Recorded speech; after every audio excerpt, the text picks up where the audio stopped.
caalim caabid jecel kusoojeedka xuska alle iyo kan suubanaha nabadgelyo iyo naxariis korkiisa ha ahaatee caawiyo dadka tabaaleysan daryeelo kuwa daalibul cilmiga ah una fidiyo dirin isagoo halkaasi ugu diriiriya duruus diini ah shakhsiga aan ka hadlayno waa Sheekh Maxamuud Sheekh Muuse Cigalle Allah u naxariistee oo ziyaaradiisii 53aad oo si taxana ah loo qabanayo ay ka dhacayso halkan oo ah deegaanka Burdheere oo hoostaga magaalada Miir Taqwo ee gobolka Shabeellaha Dhexe ilaahi fil shaykh al-ilm Maxamuud walillah ilaahi fil shaykh al-ilm Maxamuud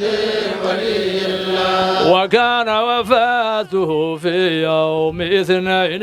بحكم الله boqolaal dadweyne ah oo isugu jira mashaayikh mucallimiin xeer iyo dariiqada Axmediya gaar ahaan Raxmaaniya kuwaasi oo ah dhammaantood dadkii ka aflaxay culumtii uu faafiyay sheekhu ayaa ka soo qayb galay ziyaarada iyagoona halkaasi ku oogay xuska alle oo thawaabkiisa loo niyeysanayo sheekha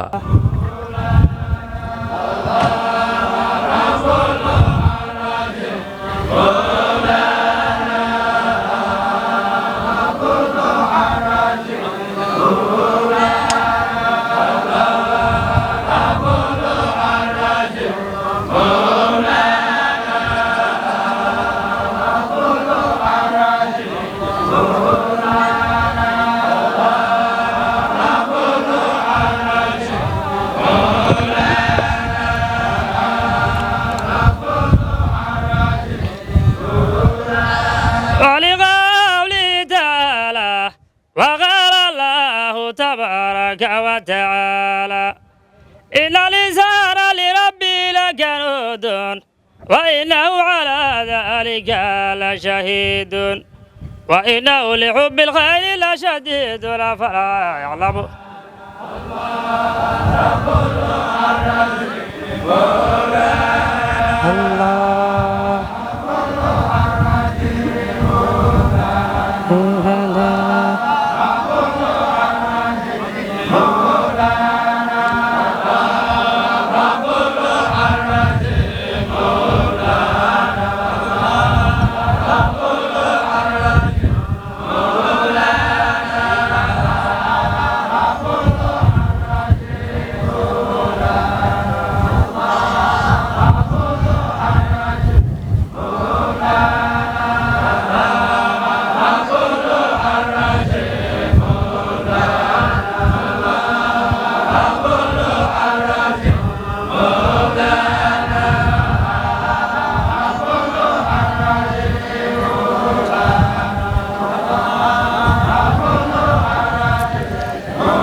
قال الله تعالى قال الله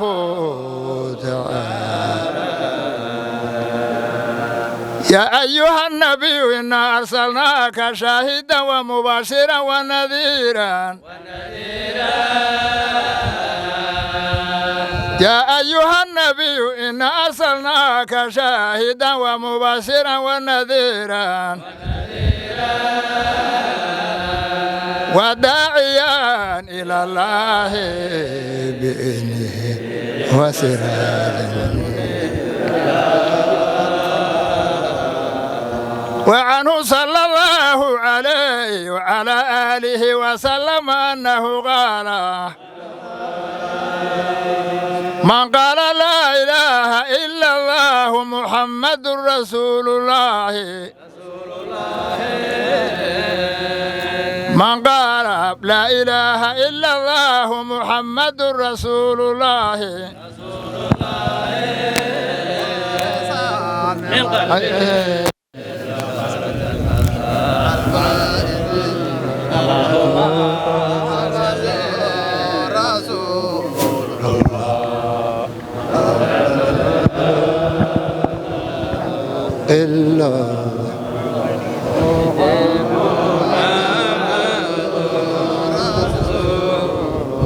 ما كان محمد أبا أحد من رجالكم ما كان محمد أبا أحد من رجالكم ولكن رسول الله وخاتم النبيين وكان الله بكل شيء عليم.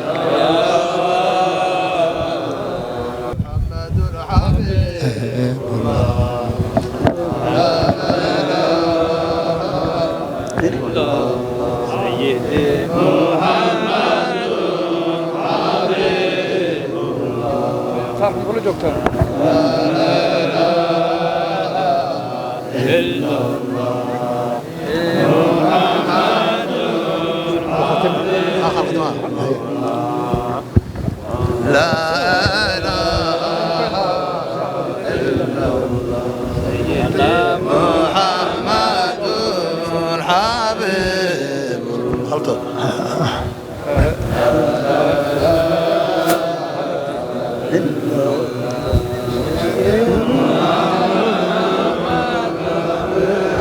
فمبلغ العلم فيه أنه بشر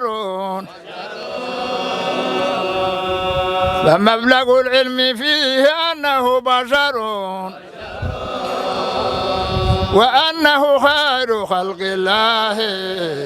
كلهم وكل آينة الرسل الكرام بها فإنما اتصلت من نوره به لا محمد خير خلق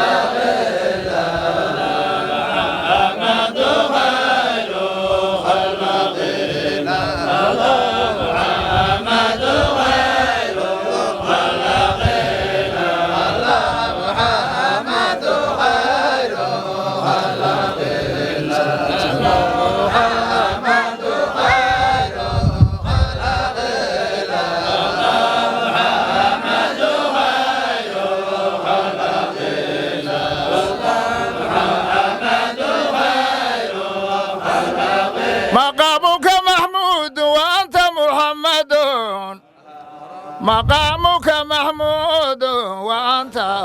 محمد محمد نور الرشيد الله محمد نور الرشيد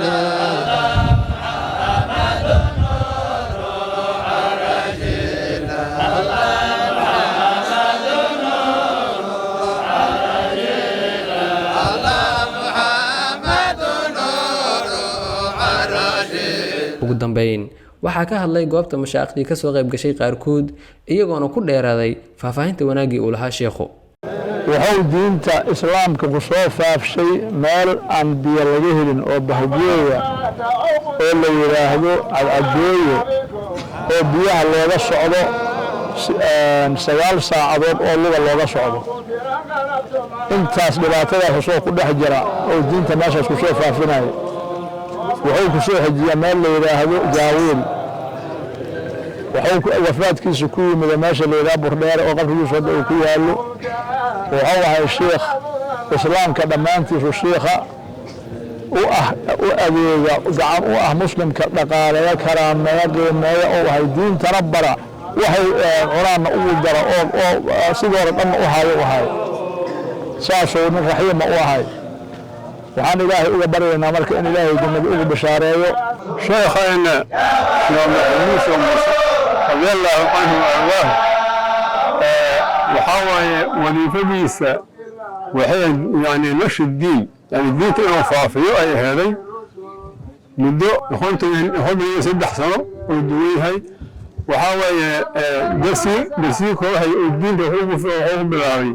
meesha leeyahay yani adduunyo kulash hada lagu magacaabo oo ku bilaabay jaamacadii ku xigtana wuxuu ka qabtay jaawiil culimada jilaa oo la yaqaano ka soo baxday midii saddexaadna maxaan ku leeyahay meesha wadda ku aasan yahay oo ku wafaadkiisa meesha ka dhacay wiilaadka loo taagan yahay oo ku dhameystiray intaas uu diinta u qiimeeyay marka waxa weeye sheekhayna wadiifada uu waxay ahayd nashidiin inta uu faafiyo maanta wixii maanta shariicada bifan oo maanta yani waaniyo وأديو ما تحاكم أو هاي أو ما تهودنك يعني الشيخ كأ قال لي كأ يعني بدك مساكين تضعفنا يعني تأكل أو هاي يعني بدك تهميد وإحنا بلا وإحنا سيء أو نفر أو هاي لك الشيخ الله حديثه ما تأجري حسن الله تسيء ما أنت مسوخ مني المشايخ بدل أو هذا عام كله كانوا أنا كصوب حري محمد نور شيخ محمود الجوداني warbaahinta caalamiga ah shabakatul muxibiin deegaanka Burdheere Shabeellaha Dhexe